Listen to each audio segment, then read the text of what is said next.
Hello, friends and family. My name is Tania Deshawn. I am a Birmingham native, a poet, and if anything else, a creative. And welcome to Element Agape. And if you're new to the crew, Element Agape is a love anthology for Black Christian women to educate ourselves on embracing biblical femininity through Black Christian storytellers, art created by Black women, and biblical literature. Again, thank you so much for joining us, and I hope you enjoyed today's message.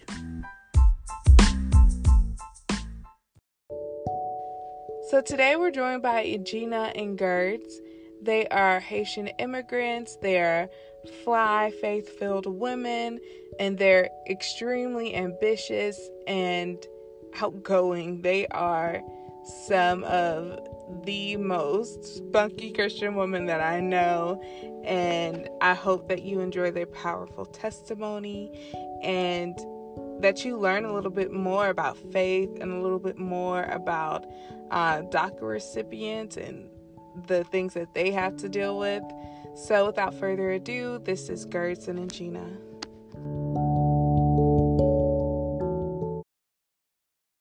We define love as sacrifice and union.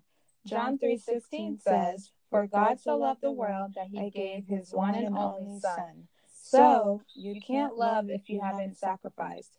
It's so apparent by looking at our parents' sacrifices for us. Our birth mom left her job as a teacher in Haiti to bring us to this country. As a consequence, she was deported, yet her sacrifices were not in vain. Then our adopted parents sacrificed to adopt us in the midst of their foreclosure, our immigration expenses, and Indjina's medical expenses. All of these sacrifices allowed us to be who we are today. Indjina, a geriatric nurse, and Guerds, a Spanish teacher. God is 3 in 1 and 1 in 3. You can't love if you don't have someone to love you, because love is an action verb. It's something you have to do with effort and intention, consciousness, and volition. If it isn't done to someone, it even has a different name. It is no longer just love. Instead, it's called self-love. We were born together and never meant to be apart. Proverbs 17 verse 17 says, "A friend loves at all times. A brother is born for a time of adversity." A brother in that verse means sibling, and as twins, we love each other at all times and are there for each other at times of adversity. We've known each other before we've known anyone else. Twins have a stronger bond with one another than they can ever have with anyone else. Codependency is like with the trilogy. We're not triplets, but if one had more nutrients in the womb, the other would suffer. There's a medical condition for it called twin transfusion syndrome. In our case, twin transfusion syndrome did happen. Because Indjina was deprived of nutrients, she was born with a heart condition. So that because myself, Guerds, absorbed more nutrients from our mother in the womb. We were soulmates. She was the first face that I saw. Her face in the womb was my face. We have a hard time being apart, being separated. We go through depression when we are away from each other for long periods of time. For example, I was in Kentucky for college for 4 years, and Indjina stayed in Florida. I then went to Ohio to take a job as a Spanish teacher while Indjina remained in Florida. We go through physical problems when we're away from each other too, not just emotional problems. Indjina had 2 open heart surgeries while Guerds was still in Haiti because I came a year after her. Indjina fainted a lot more when I was in Kentucky and Ohio as well. She's my reflection. Because when you love someone, you should be able to see yourself in that person as you become a part of that person and that person becomes a part of you. I'm the best part of her. And she's the best part of me.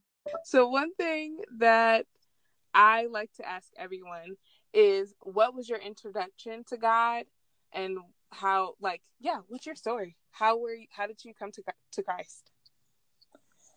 So, Guerds will speak first, if that's okay with you, Indjina. That's fine. Okay, so we were raised in a Christian household. When we were in Haiti with our biological mother, our family was mostly Catholic. Then we moved to the U.S., and when we were with our biological mother, we attended a Pentecostal church.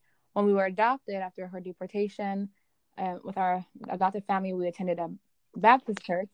And after that, when I went to college in Kentucky, at Berea College, I attended a Foursquare Pentecostal church.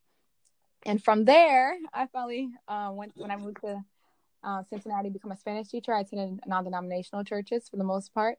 Even though I grew up in the church and I grew up knowing God, but I didn't really know God in the way I should have known God. So I was baptized when I was 13. However, it took me going to college, I think it was my freshman or sophomore year of college, probably my freshman year, when I was just like, why do I worship God? What is the purpose? Why am I waking up early on a Sunday morning when I could just be sleeping in? But is my relationship with God just church? Is my Christianity just about dressing up and looking nice to, just to attract a cute boy in the morning? Like, what is this about? And it took me going through a breakup after my sophomore year, I think it was, and I spent the summer after my sophomore year, and I spent that summer in Lexington, Kentucky, and I was interning that summer. And when I was there, I rented a room with from a lady there, and I had so much time to spend with God. I would spend all day. I would kind of almost fast. Like, I spend the whole day just praying, reading the Bible, cuddling up to God with a good book, and I play worship music, and I just would extend my heart out to him and just ask them, like, why did I go through this breakup? What was the point? Like, why was I so hurt? And but I really asked them, like, what is it that you want from me? What is your purpose for me? Why do I serve you, and why do I worship you? And it took that moment, like that breakup, to help me come to God in the way I should have in the first place. And because I came to God for myself, not just for my family. So I realized, because I had so many issues with my faith, I kept thinking, like, what is homosexuality really wrong? Why can people just be happy? And I just had so many contentions with my faith. And it took me comparing different faiths and realizing this is the one for me. So I learned about Buddhism, Islam, Hinduism, Juju, Voodoo. I learned about Santeria. I learned about so many different world and indigenous religions. And I thought about which faith was best for me. And I realized that Christianity was one that was best for me, just because of what we talked about in our twin love letter to each other, just about God is love. He's only a God that I saw that really did love, just because he was able to love in the beginning. So he loved the Father loved the Son loved the Holy Spirit, and vice versa. And I just couldn't see in any creation story a story in which God did love. And I just saw myself as a loving person, a person who was loved, a person who wanted to love. And I can't think of my life without love. And I thought, I want to serve the God who does love, the God who loves since the beginning of time. And I think I'm a people person. I'm an extrovert, and I'm so family and community oriented. And I feel like I fall apart when I'm not around people sometimes. And it's almost like codependency with people, like with my twin sister. And that's why I decided to move back home. I just miss my family. I miss the environment. I miss the ability of being with people who love me. And I just saw that with God too, like, with the Trinity, Father, Son, and Holy Spirit. God was never really alone. And even not just with that, but even like with churches in the Bible, when God made revelations to people, he did it in congregations of people. Philippians, Romans, Galatians, Ephesians. He did it with groups of people. And even with Corinthians, like he was the church at Corinth. So like God speaks to us with one another. So I really feel like this is a religion in which we can't do it alone. We have to depend on one another, be codependent on one another, and one that we have to work together with. So that's why I decided to follow Christianity out of different religions. And that's how I came to know God for real, not just because my parents told me about him. Could you explain, and if I don't completely understand everything about DACA, but if this doesn't put you in a bad situation, could you explain how you're a DACA recipient and your sister isn't? Yes. So I'm a DACA recipient because, okay, so do you want like a brief synopsis of what DACA is, and then do you want my own story after that? Yeah, educate us. Okay. So DACA, okay, so Guerds is DACA recipient, just as you guys have distinguished your voices by now, but DACA stands for, which is DACA, stands for Deferred Action for Childhood Arrivals. It was a initiative started by President Obama in 2010, I believe. And this initiative allowed people who were brought illegally to this country, maybe by family members, maybe by coyotes, who knows. They brought illegally to this country, and it wasn't by any fault of their own, any decision of their own. There's a lot of restrictions to it. So it allows you to have a work permit, which is a work authorization card, which allows you to work or attend school, to be able to have the ability to work or attend formal education in this country, higher education in this country. So before that, a lot of schools were able, well, a lot of schools now still are able to not accept you. And that's mostly public schools that make that choice. So the top 5 universities in Georgia were not accepting people who are DACA recipients for a long time. And most of them still aren't, which is crazy because Georgia has such a large DACA population, just immigrant population. All right, so my story and how I'm a DACA recipient is Indjina came to this country for her heart problem. She came so that she could have heart 2 operations. Yeah, she had 2 open heart surgeries. You can talk to them about your condition if you like. Every heart has a bicuspid valve, and which is also called the mitral valve and the tricuspid valve. I was missing one of the valves, and the valves are basically what allows the blood to go in and out. It's like a leaflet. It's a door. It's basically a door that allows the blood to go in and out to pump the blood freely through your body. I was missing one of the valves, and because of that, I had to have 2 heart operations. Apparently, the first one didn't work out. To bypass the valve, link in bio, where my heart is able to still freely move the blood through the body, without any like mechanical support, like anything, like where some people have heard of the word cabbage, where it's coronary artery bypass graft, where they'll put stents, basically little tiny circular fences inside the heart. So that's a mechanical process where my heart, they bypass in a way where I wouldn't have that, because then my bypass would last longer, be a more natural process. Because of my heart condition, my blood tends to move too slowly through my body.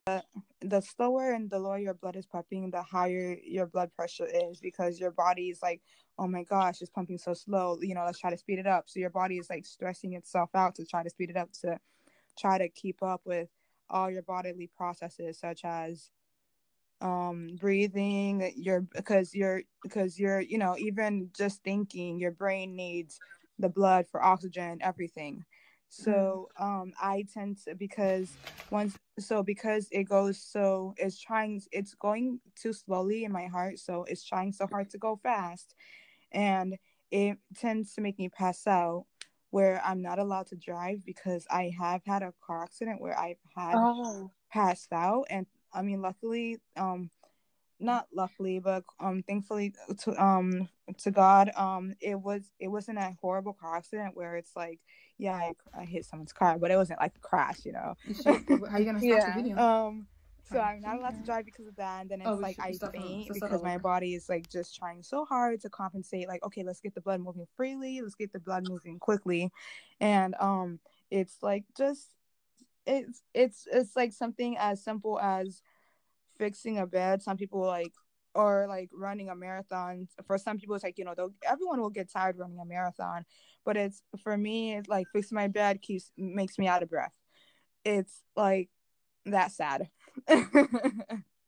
Where it's like a 24-year-old, shouldn't be out of breath while fixing her bed. But yeah. And so my mom, and I got a visa to come here to do my operation. It didn't work out, so I had to end up staying longer. I guess they extended the visa. Yeah. And so then I could do my second heart operation.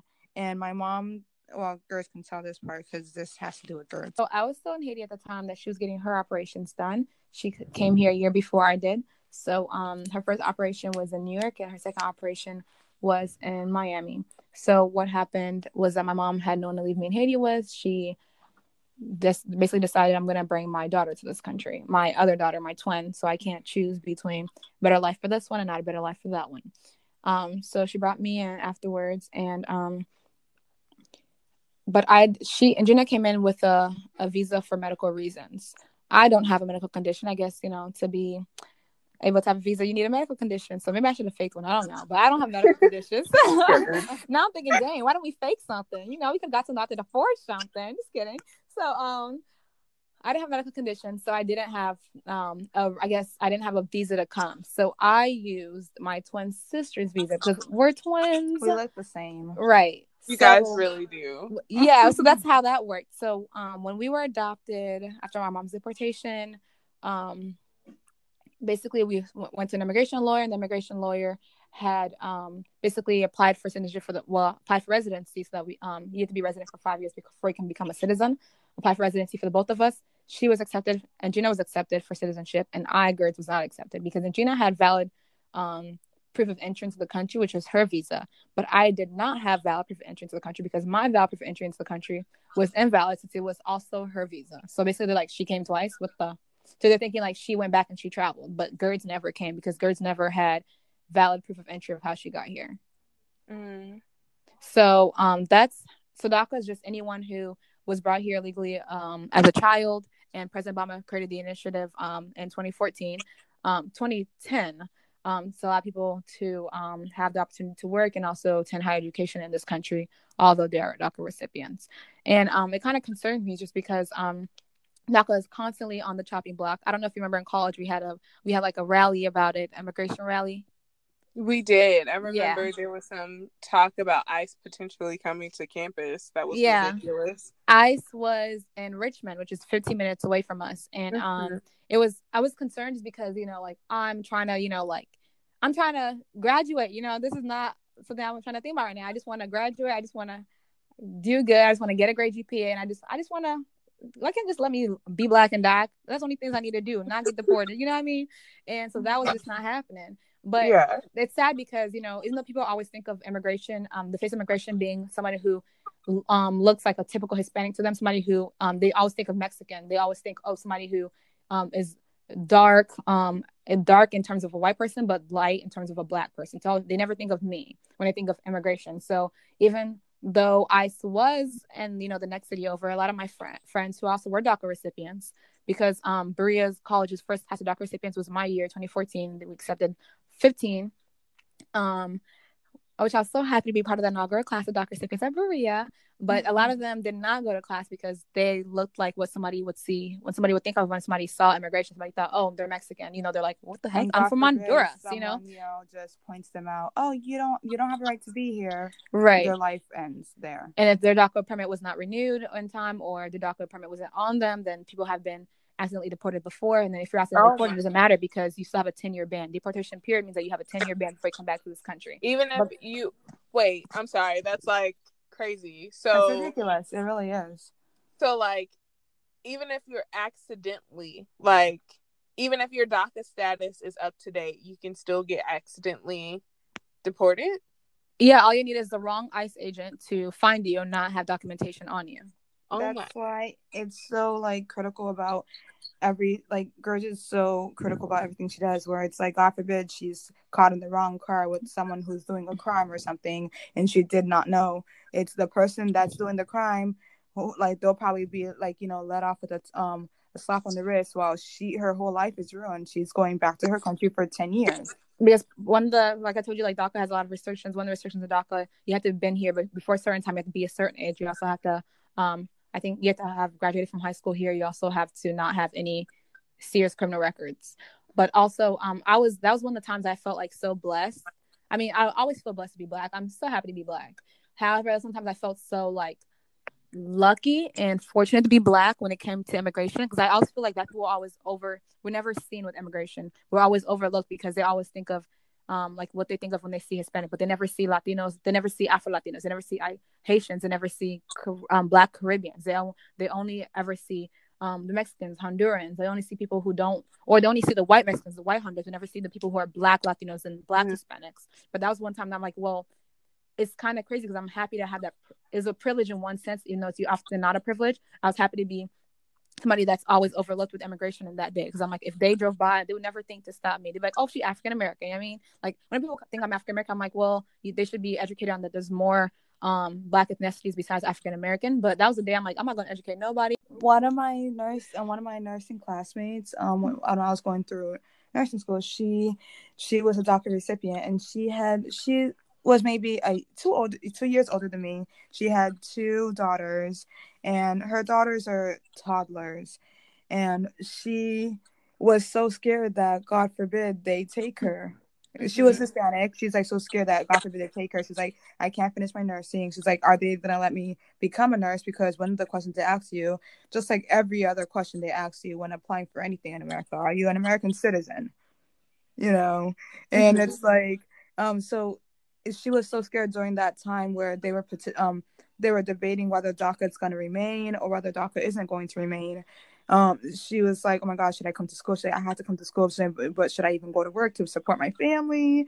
And it's like, if she got deported, her two daughters would be stuck without a mother. And when she did end up getting her nursing license, she has to renew that every 6 months because of DACA, where it's someone like me and it's like someone like me has to renew it every 2 years. She has to renew it every 6 months. And I mean, that's 6 months of about $150 you're spending. Nursing is already stressful as heck, trust me, especially in this pandemic. But it's like, nursing period is already stressful as heck, just as being a teacher is already stressful as heck, just working period. It's sad that some, like, and then life is already stressful as is. It's sad that people have to add extra stressors to someone's life. But people who are going to school, who are like working, minding their business, like Gertz never smoked a drug in her life, like. I didn't drink till I was 21. Isn't that so embarrassing? We were like, we didn't drink until we were 21, like, and we're just trying to go to school and be successful out be here. black and die. That's all I want to do, for real. It's like, now she just got accepted into law school. Congratulations. Thank you. Why does she have to have... Thank you. That's another concern that I have when it comes to law school, because a lot of states, so the bar passed that they're not allowed to restrict you from taking the bar, being admitted to the bar, because of your citizenship status. Amen. I passed that because of all that was happening with immigration. A lot of people who weren't citizens were not able to pass the bar. However, that usually applies to people who are residents, and as DACA recipients, we're not residents. That doesn't always apply to DACA recipients. So I know a current DACA recipient now who is in her third year of law school. She probably just graduated. I need to definitely let her, congratulate her for real, because she gave me a lot of tips for going to law school. And she's currently suing the bar in Ohio because she has to sue them in order to be able to be able to be admitted to the bar. So even though they're not allowed to discriminate against you because you're not a citizen, they can still discriminate against you because you are DACA recipient. So they don't have to discriminate against those. Very common. It's like basically they don't recognize the DACA recipients as humans. But then again, Guerds and I have different views. So very different views. Her views are a little different from mine. I'm very hostile when it comes to Guerds. So basically you have to sue the bar to be able to take the bar. And if you lose your case at the bar, then you're not able to take the bar. You're not able to sit for the bar in your state. So my concern is I can go through 3 years of law school. I can get a 4.0, get a full ride scholarship, because I'm actually currently in the running for full ride scholarship right now. And if I get a full ride scholarship and I do really great and I get a 4.0 GPA, 3.8, whatever, and I come out with a nice looking job, but they're like, wait, you can't take this job, girls, because you need to sit for the bar. And I'm like, I need to sit for the bar for real? Of course I knew that, but I need to sit for the bar and I need to pass the bar, and I can't pass the bar because I'm a DACA recipient. That would honestly crush me. Mm-hmm. So I'm still thinking about that. I'm still going to go to law school. I mean, I'm going to give them a hell of a fight, like I've been doing. But it just, makes me think like I can go through all of this and still come up with nothing. You know what I mean? Or even with, my ex, with our past relationship, he joined the military and I wanted to go to his military graduation. So I had to send in my information ahead of time, my IDs and all my information, so they can make sure I wasn't a national security threat. I sent in my information for all my 95 pounds that was possibly a national security threat. And the first sergeant was like, you are illegal, so you're not allowed to come on base. And I was like, who are you talking to? Because I make sure I pay for my renewal every 2 years. I make sure I spend that, that $500 every 2 years, not including the legal fees and not including the postage fees. So it's over $500 for real. And so I pay my taxes. Okay. Mm-hmm. So I definitely am not illegal. I was like, who's this man talking to? And he was like, but I said it very politely, very loyal like. And he was like, ma'am, that is not a legal status in the U.S. DACA recipient is not a legal status in the U.S. So you're not able to be on military base. If you're on military base, you can be escorted and you can be put in military prison, military jail, which means you can be deported. And I was like, he said that to you? He literally said that to me, and I just was like, who's this man talking to? Like, how about you check if I have, like, I don't know, if I seem like some kind of threat, but there's nothing about me that seems like a threat. Like, you've never met me before. I do everything accordingly, just like every other American citizen. Man, I'm a teacher. But... I teach your kids. I'm probably teaching your kids for real, because I think that first sergeant was from Cincinnati. So I'm like, I'm probably your kids will probably in my school. Keep playing, see what grade your kids get. Stop. But it's crazy that you can educate someone's child, but you couldn't go to a basic function. Like a I know. And honestly, and I'm a planner, so I like to know. I don't like surprises, So I was telling him, because we're talking about engagements and like proposals, and I was like, you know what, you should propose to me for real at the military graduation. Okay, get up there and get on one knee and make the whole scene. But I had to miss my own freaking proposal, so I was salty. This man really came for my proposal, but and also. The crazy thing was, 3 weeks after the graduation, I got a letter in the mail saying I could appeal that decision. But I feel like that letter came purposely 3 weeks after graduation, knowing that 3 weeks after graduation, I cannot appeal that decision. We already went to graduation. Well, I didn't go to graduation. I went with my ex's father and his girlfriend, his father's girlfriend, not my ex's girlfriend, because I was the girlfriend. My ex's father and his father's girlfriend. We went to they saw the graduation along with his uncle and aunt, and I stayed at the hotel by myself until I was able to see him after the graduation for about 3 hours after. So I went all the way to, I think it was St. Louis, Missouri. It was an 8-hour drive there and an 8-hour drive back just to see him for 3 hours, because I was not able to see him after graduation. Girl, I was livid. I was like, America's gonna get it today. Can DACA recipients volunteer? I don't know if volunteer is the right term, but can DACA recipients be in the U.S. military? See, that's very touchy, because your work authorization permit is supposed to allow you to do jobs like that. However, I wanted to go to the U.S. military instead of going to college, because I didn't think I was going to be able to go to college after high school because of DACA recipient, because my DACA recipientship. Honestly, I didn't think I'd even get DACA recipientship, because it was something that was so selective and so hard at the time.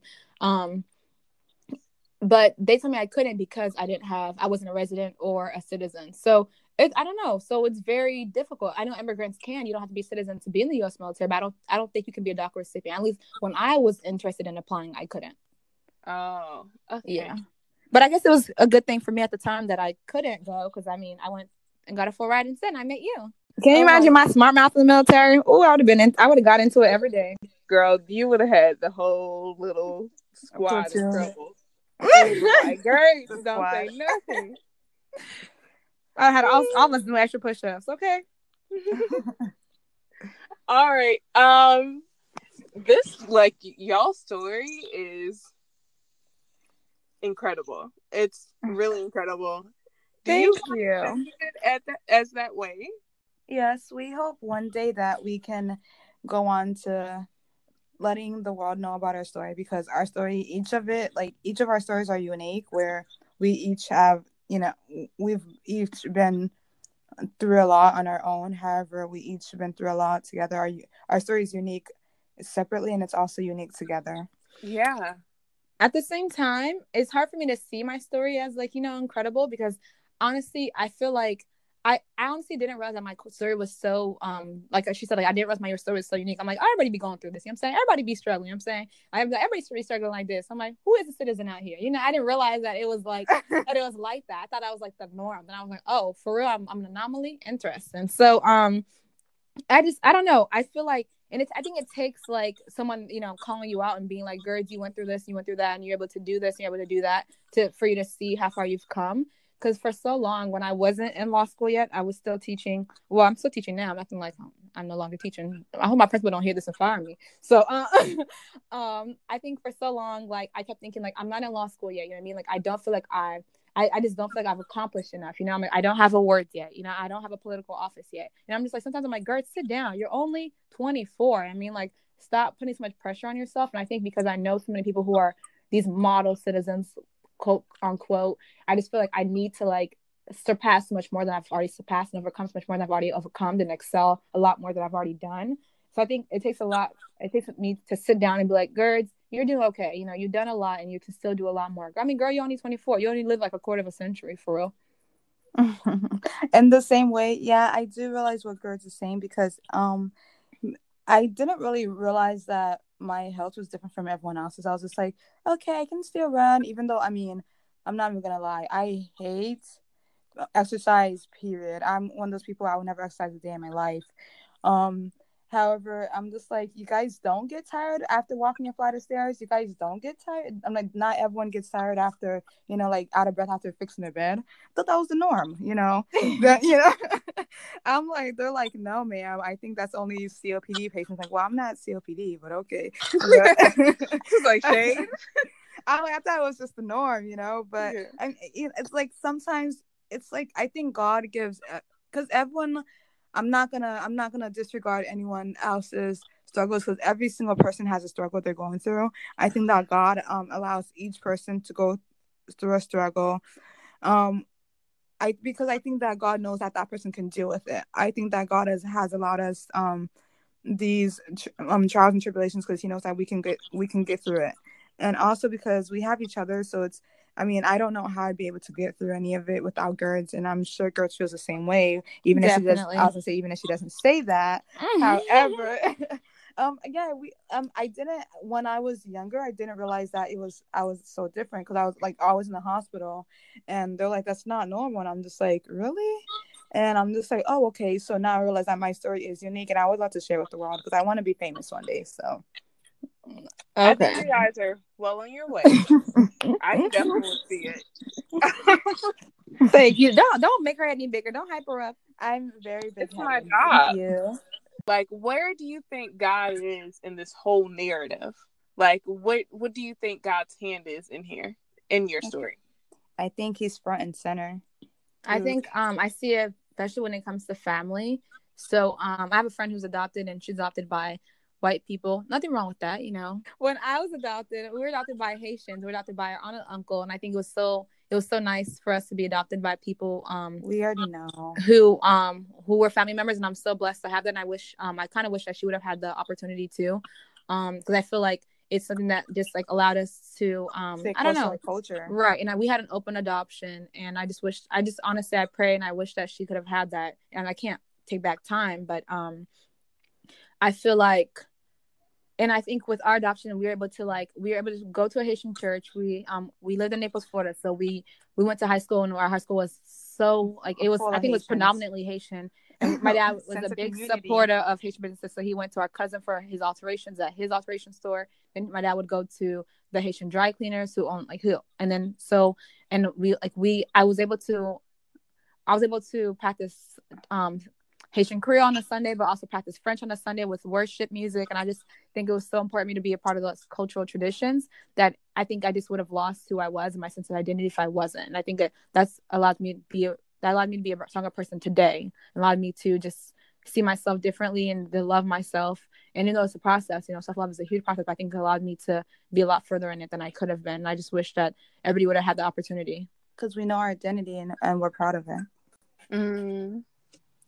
That's strong. We know our identity and we're proud of it. I'm very proud of it. So for people who are in a similar situation as the two of you, what is your advice to keep them tapped into the love around them? Just let people in. It's hard to, it's we aren't the best about letting people in, because we just known each other for we've always only had to let each other in. So we're lucky in that sense, where we have each other. We always have each other to talk to. We always have each other tap our backs, where it's like there's support out there. You just need to find the right support, and staying closed in. I mean, because whatever you're going through, it's gonna hurt, but staying closed in, it's gonna hurt even more. I agree with her. I second that, just because I feel like open your heart up to trust. Trust is something that's so hard for me. I don't trust many people. People think, oh, I'm such a nice person. I mean, I am nice, and I'm an extrovert, and I'm friendly, and I'm sweet. But I don't, just because I'm nice and I'm an extrovert, friendly, and sweet to someone, doesn't mean I actually trust that person. I see that person as part of my inner circle. And it was towards the end of my stay in Cincinnati that I made these really close friends. They're my best friends now, these two amazing women. I just feel like I should have let them in. I'm even getting teary. I think about it. I should have let them in earlier in my stay in Cincinnati, because I had more of an eventful, joyful stay. And I just wish I would have allow myself to experience the kind of love and friendships beforehand, as opposed to just close myself off. And just because I just went through so much with moving to a new city where I had no connections, no family, I knew no one. It just was such a hard move, just right out of college, just a horrible transition for me. So I just was closed off, and I didn't allow myself to get to know many people. But those people it just made all the difference, and so it just made it all the more worth it. But I met them, I got closer to them towards the end of when I'm about to leave, when I'm about to leave and come to law school. And I'm like, darn, girls, what were you thinking? But I think it comes from a place of just like being afraid to trust, because we've been through so much. Mom was deported when we were 9. Biological dad was shot and killed in Haiti when we were 13. We're adopted, and we just been through a lot. And just, it's hard to trust people when, you're not able to have your family. It's like we're not able to have the people who are always supposed to be able to, people who are supposed to be with you, not able to have them here, and it's not by any fault of their own or your own, and it just makes it hard for me to trust people. And I think even when I was younger, like I used to always believe, oh, I'm not gonna make any friends because my friends will be deported, they all gonna get shot and killed. And I was like, what is wrong with me? I live in Naples, Florida, it's like one of the lowest crime rates in the country. Why am I afraid of my friends getting deported or shot and killed? We've never even seen a bullet. Right. It just was so impractical and so irrational. But, you have those fears when you've gone through something, when you've gone through a lot. So I think... it just creates some kind of traumas. Yeah, and traumas that you have to be willing to combat, but you have to know they exist to combat them. So I would just honestly say, like, what my sister was saying. So, like, definitely let people in and trust people, and being willing to, even if you get burned, even though you get hurt, I think it's often still worth it. So what I'm taking away from this episode is to continue to have faith, and sticking to what you feel like God is calling you to, even if you don't know the exact way and the exact path of how everything is going to turn out, and to just have trust in God and trust in the plan that He's forming. And so I want to say thank you to Guerds and Indjina for sharing their beautiful story. And if you love Element Agape and the content that is being provided, please go to Apple Podcasts and leave your rates and reviews. Your rates and reviews will help other sister queens find the community and tap in. So thank you. I hope you guys have a wonderful day. Don't forget to like, share, rate, and review. Have an awesome day, girl.